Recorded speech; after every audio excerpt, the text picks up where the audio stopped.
इयत्ता 7वी स्वाध्याय विषय इतिहास पाठ दुसरा शिवपूर्वकालीन भारत प्रश्न क्रमांक पहिला नावे सांगा 1. गोंडवनची राणी उत्तर गोंडवनच्या राणीचे नाव राणी दुर्गावती 2. उदयसिंहाचा पुत्र उत्तर उदयसिंहाचा पुत्राचे नाव महाराणा प्रताप 3.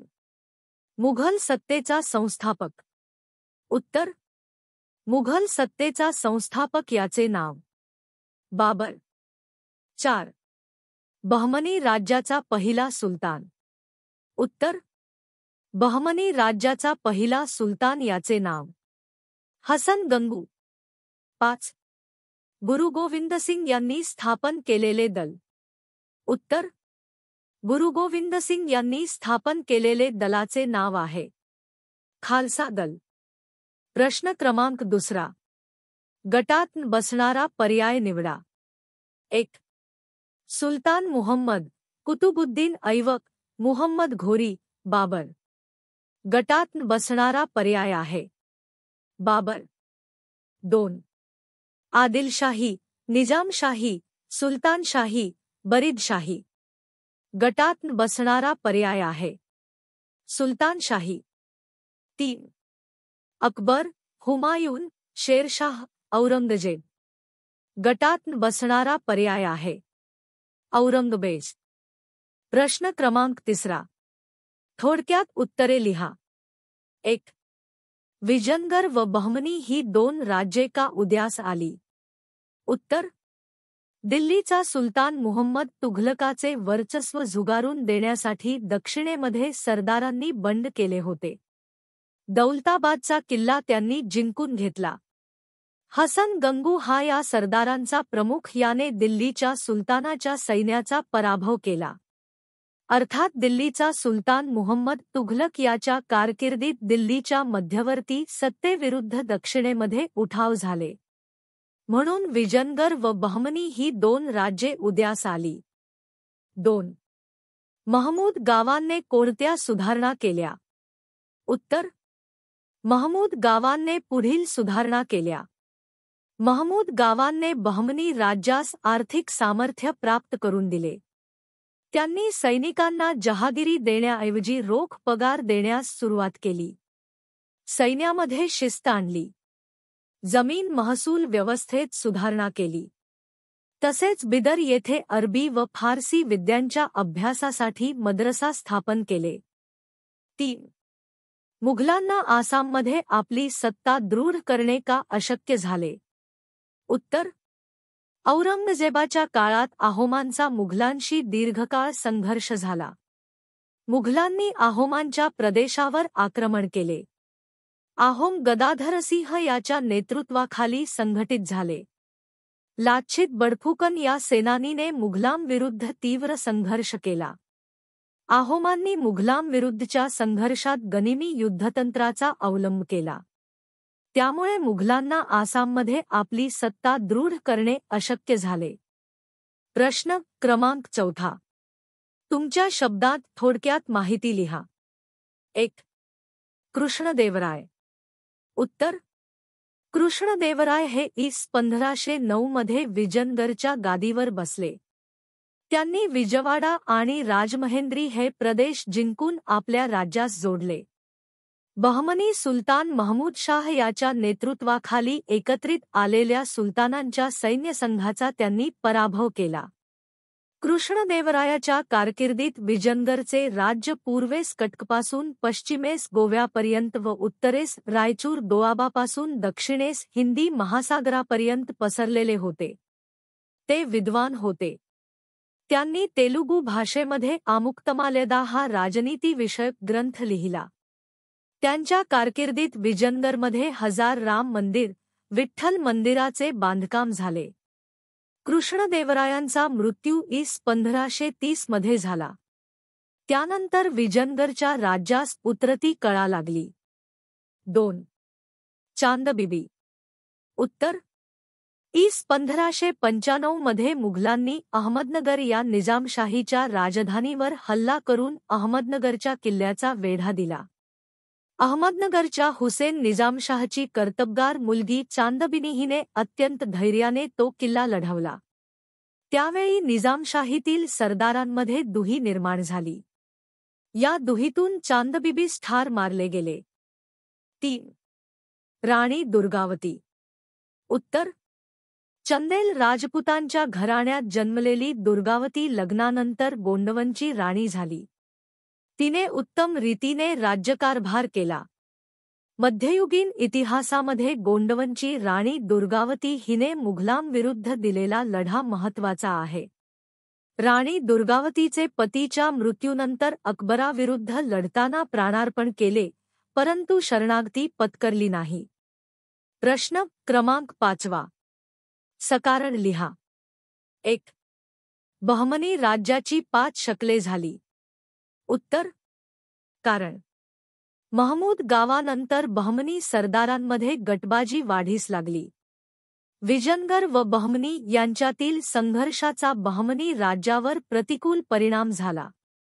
विविध प्रांतांतील अधिकारी अधिक स्वतंत्र वृत्तीने वागू लागल्याने बहमनी राज्याचे विघटन झाले. म्हणून व्हाडची इमादशाही, बिदरची बरीदशाही, विजापूरची आदिलशाही, अहमदनगरची निजामशाही व गोवळकोंड्याची कुतुबशाही अशी बहमनी राज्याची 5 शकले झाली. 2. राणासंगा यांच्या सैन्याचा पराभव झाला. उत्तर. कारण पानिपतच्या पहिल्या लढाईनंतर मेवाडच्या राणासंगा यांनी राजपूत राजांना एकत्र आणले. बाबर आणि राणासंगा यांच्यामध्ये खानुआ या ठिकाणी लढाई झाली.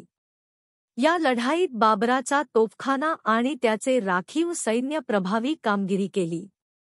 त्यामुळे राणासंगा यांच्या सैन्याचा पराभव झाला. 3. राणा प्रताप इतिहासात अजरामर झाला. उत्तर.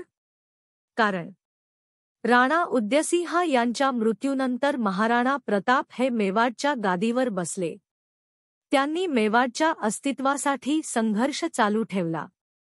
महाराणा प्रताप यांनी अखेपर्यंत आपले स्वातंत्र्य टिकवण्यासाठी अकबराबरोबर संघर्ष केला. पराक्रम, धैर्य, स्वाभिमान, त्याग इत्यादी गुणांमुळे राणा प्रताप इतिहासात अजरामर झाले. 4. औरंगजेबाने गुरु तेग बहाद्दर यांना कैद केले. उत्तर.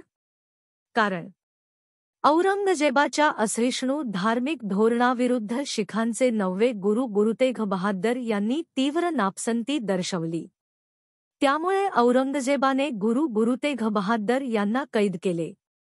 प्रश्न क्रमांक 6. कालरेषा पूर्ण करा. इ. 1336 मध्ये विजयनगर राज्याची स्थापना.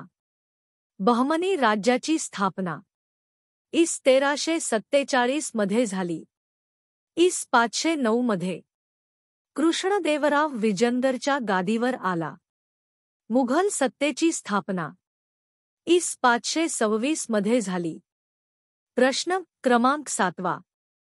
इंटरनेटच्या सहाय्याने तुम्हांना आवडणाऱ्या कोणत्याही एका व्यक्तीची माहिती मिळवा व खालील चौकटीत लिहा. मला हे माहीत आहे.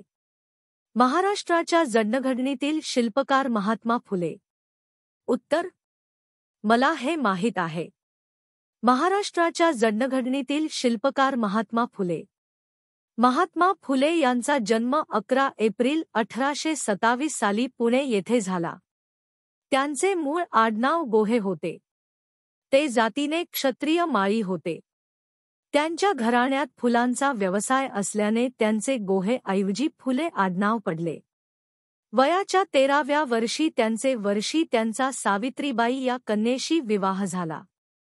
ज्योतिबांची चिंतनशीलता व बौद्धिक कौशल्य पाहून त्यांच्या शेजारी राहणारे उर्दू शिक्षक गफ्फार बेग मुन्शी व धर्मोपदेशक लिजिट साहेब यांनी त्यांचे शिक्षण पुन्हा चालू करावे असा आग्रह त्यांच्या वडिलांकडे धरला. त्यांच्या ब्राह्मण मित्राच्या लग्नात वरातीमध्ये ब्राह्मणांनी क्षुद्र म्हणून त्यांचा अपमान केला. तेव्हापासून सामाजिक विषमतेबद्दल त्यांच्या मनात चीड निर्माण झाली. अज्ञानरूपी अंधकाराला दूर करण्यासाठी शिक्षणासारखा दुसरा पर्याय नाही. शिक्षणाने मनुष्याला सत्य, असत्याचा व अंतिम हिताचा विचार करण्याची शक्ती प्राप्त होते. शिक्षण हे सुधारणेचे मूळ आहे. त्यातून स्वाभिमानाची जाणीव जागृत होते, हे त्यांनी ताडले. म्हणून स्त्रियांचे शिक्षण म्हणजे संपूर्ण कुटुंबाचे शिक्षण, असे त्यांचे मत होते. परंतु त्या काळात पुण्यात स्त्रियांना शिक्षणाची अजिबात सोय नव्हती. अशा प्रतिकूल परिस्थितीत 1848 मध्ये मुलींची पहिली शाळा सुरू केली. त्यासाठी त्यांनी सावित्रीबाईला शिक्षण देऊन शिक्षिका म्हणून नेमले. ही गोष्ट त्या काळी सनातन्यांना पटली नाही. म्हणून त्यांनी सावित्रीबाईचा छळ करणे आरंभिले. अत्यंत प्रतिकूल परिस्थितीत महात्मा फुल्यांनी स्त्री शिक्षणाचे कार्य केले. त्याबद्दल सरकारने 1852 मध्ये विश्राम बागवाड्यात त्यांचा जाहीर सत्कार केला. त्यांनी स्वतःच्या घरात एक बालहत्या प्रतिबंधक गृह सुरू केले. केशवपनाची चाल बंद व्हावी म्हणून मुंबईत नाभिकांचा एक संप घडवून आणला. स्त्रियांच्या संदर्भातील विविध समस्या सोडवण्यापुरते महात्मा फुले यांचे प्रयत्न मर्यादित नव्हते. स्त्रियांना दुय्यम लेखणारी पुरुषी मनोवृत्ती बदलण्याचा त्यांचा प्रयत्न होता. मे 1852 मध्ये अस्पृश्यांसाठी शाळा सुरू केली. 1868 मध्ये आपल्या घराजवळचा पाण्याचा हौद अस्पृश्यांसाठी खुला केला. धार्मिक व सामाजिक गुलामगिरी नष्ट करण्याकरिता 25 सप्टेंबर 1873 मध्ये सत्यशोधक समाजाची स्थापना केली.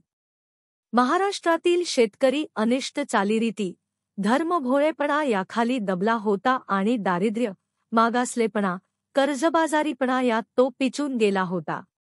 म्हणून त्यांच्या स्थितीचे शेतक्यांचा आसूड या ग्रंथात प्रभावीपणे वर्णन केले. आणि ड्यूक ऑफ कॅनाट भारतात आल्यावर त्यांच्या समोर शेतक्यांची कैफियत शेतक्यांच्या वेशात सांगितली. मुंबईतील गिरणी कामगारावर होणाऱ्या अन्यायास वाचा फोडण्यासाठी नारायण लोखंडे यांच्या सहाय्याने कामगार संघटना स्थापना केली. महात्मा फुलेंच्या कामगिरीचा आढावा घेतल्यास असे दिसून येते की समाज सुधारणेसाठी शिक्षण हेच माध्यम आहे, असा त्यांनी प्रचार केला. फुल्यांचे कार्य सामाजिकदृष्ट्या महत्त्वाचे व क्रांतिकारक होते. हिंदू समाजातील बहुजन समाजाला स्वजागृत व आत्मावलोकन करायला लावणारा पहिला माणूस म्हणजे ज्योतिबा फुले होय. त्यांच्या कार्याचा मुंबई येथे गौरव करून त्यांना महात्मा ही उपाधी बहाल करण्यात आली. अशा या महापुरुषाची 27 नोव्हेंबर 1890 बुधवार या दिवशी जीवन ज्योत मावळून गेली. सर्वत्र आकात उडाला.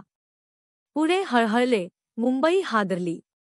सर्वत्र हाहाकार झाला. महात्मा फुले आजही आपल्या कर्तृत्वाने अमर आहे.